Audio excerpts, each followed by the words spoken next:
They're very close to the one-year anniversary since the Taliban stormed to power, taking the city of Kabul, and it was hoped that things would improve for the better in Afghanistan, but that is clearly not what has happened.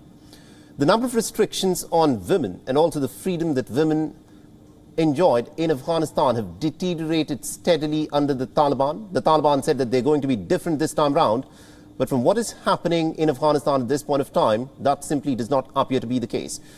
Now, watch these visuals that we'll be playing for you in just a bit, where the Taliban fighters resorted to firing in the air and also reportedly beat up some of the women protesters who were out on the streets of Kabul.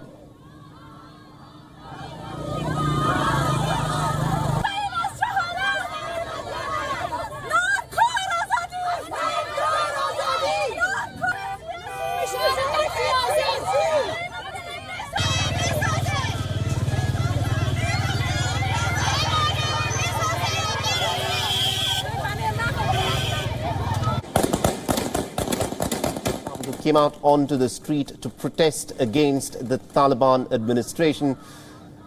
And the Taliban fighters, who of course have been put up as the security guards in the area, they resorted to dispersing this protest by a few hundred women in a very violent manner by firing live ammunition in the air. Remember, it was on the 15th of August last year that the Taliban stormed to power in Kabul. They took the city of Kabul.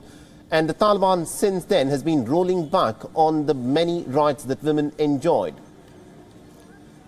About 40 women on the streets chanted bread, work and freedom and marched in front of the Education Ministry building in Kabul before the fighters dispersed them by firing their guns in the air.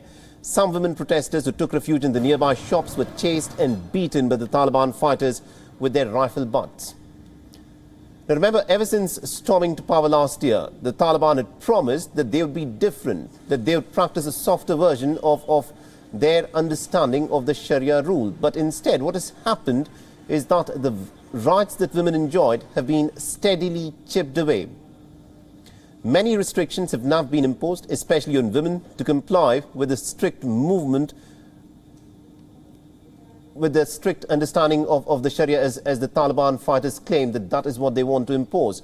Now, tens of thousands of girls have been shut out of secondary schools, while women have in fact been barred from returning to many government jobs. Women have also been banned from travelling alone on long trips and can only visit public gardens and parks in the capital on days that are separate from men. The United Nations and human rights groups have repeatedly slammed the Taliban for imposing these restrictions on women.